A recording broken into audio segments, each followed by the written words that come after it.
The Last Supper of Leonardo. For most of us artists, studying old paintings and sculpture and other pieces of art is great training for our own work. It's not wrong to copy pieces of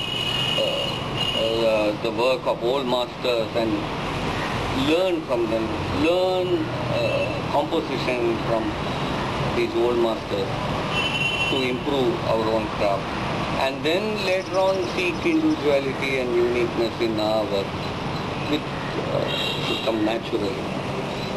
Let's look at Leonardo's Last Supper.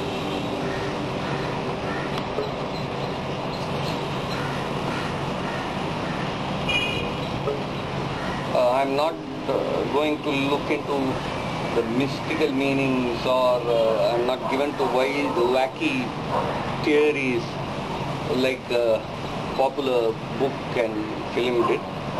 I'm going to try to learn composition from the great master himself.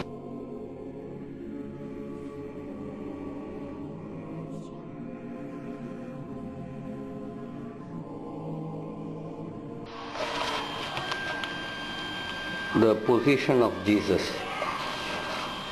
Jesus is placed right at the center of the picture.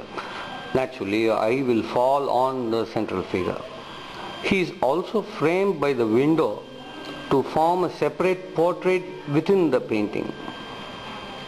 He is clearly separated from the apostles by Leonardo having grouped them in threes, whereas he is self-contained. Chaos and order. Utter confusion results when he says, "One of you shall betray me." Now, the painter has to show the confusion while maintaining order in the composition. Individual disciples, dynamic. A group of three, balanced. Another secret that I noticed that I haven't heard anyone mention is the zooming in to Christ. Here the central figure is the Christ. The lines of the beams in the ceiling, the lines of the murals on the walls, all these perspective lines, all these lines zoom to Christ. Everything else is dynamic, while the Christ is peacefully still. Now let's look into why the Christ appears still and stable when there is so much confusion and chaos around him. The triangle of Christ. The triangle is the oldest secret of composition in the book. A triangle gives a subliminal effect of stability. It's like looking at a pyramid or a cone.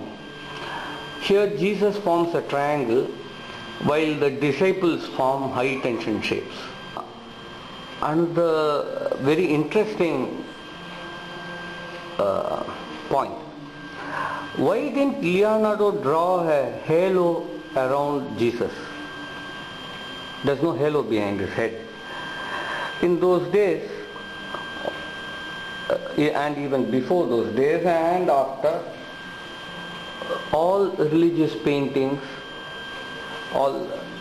they all have, they depict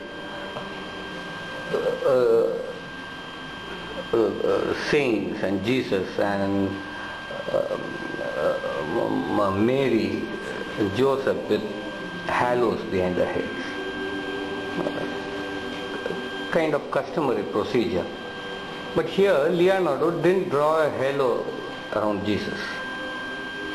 The answer is, he did even better. He made it look realistic. What did he do? He placed the sun behind Christ's head, giving him a natural halo. Also, the vanishing point of the perspective lines in this picture is also the head of Christ. Wherever your glance falls in the picture, it will be directed to him. The perspective lines, some of the arrow-like hands, glances of the disciples, all direct you to him. Some spiritual message there? God only knows.